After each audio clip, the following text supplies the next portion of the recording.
What we were hearing from Biden voters today are concerns about the issues like this specifically, and then stressing Joe Biden's experience and what they call his success in office. And so that the achievement list of the Biden administration is something that we were hearing bits and pieces of it back from voters today.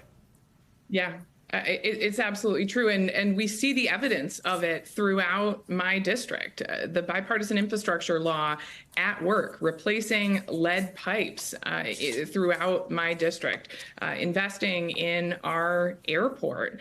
And again, policies that the administration has taken to protect women's reproductive freedom. It's on the record.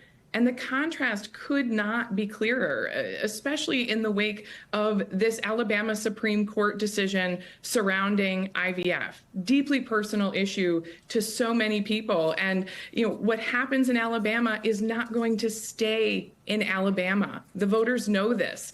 125 Republicans have co-sponsored a bill recognizing a fetal right to life without an exception to protect a woman's right to make her family whole, a family's right to make their family whole through IVF. And that's a bill that if it ever got to Joe Biden, he would veto instantaneously. There's no doubt about it. And Republicans in the Senate have also refused to even allow a vote that the Democrats in the Senate wanted to have on protecting in vitro fertilization. It's true.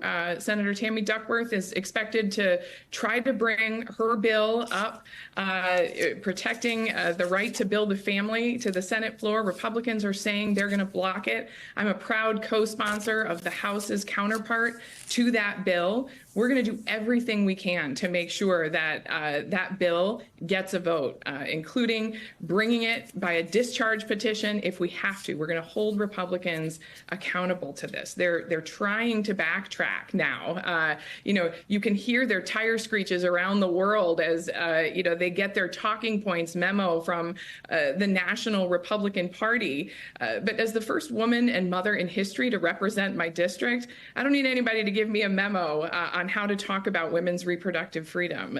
This is a deeply personal issue. It belongs with the women and their doctors themselves, and not with these politicians in Washington who can't even understand the basic biological concepts of how this works. It's been painful trying to listen to them, twist themselves into knots about how they can support these bills and also IVF at the same time.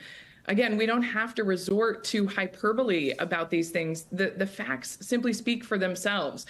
Republicans have voted against women's rights, trusting women with their own bodies, these critical decisions, time and time again. And women are speaking up, especially even in places like traditionally conservative West Michigan, where I come from, many voters voting for the very first time for pro-choice candidates. We don't know yet how many uncommitted voters there are in your district tonight voting that way. Surely you know them. Surely you've spoken to them. They've spoken to you. Are any of them or many of them telling you that they won't vote for Joe Biden in November? And what are you telling them?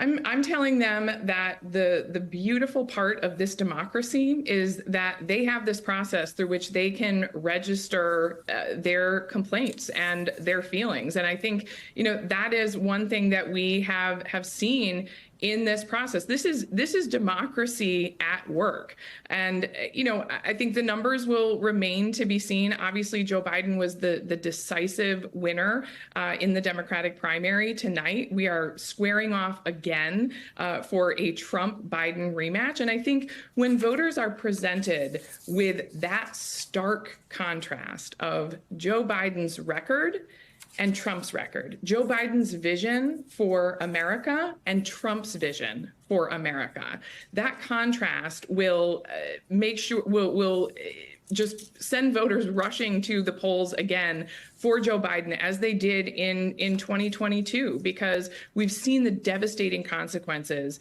of a Trump presidency, and we know that a second term could be even worse.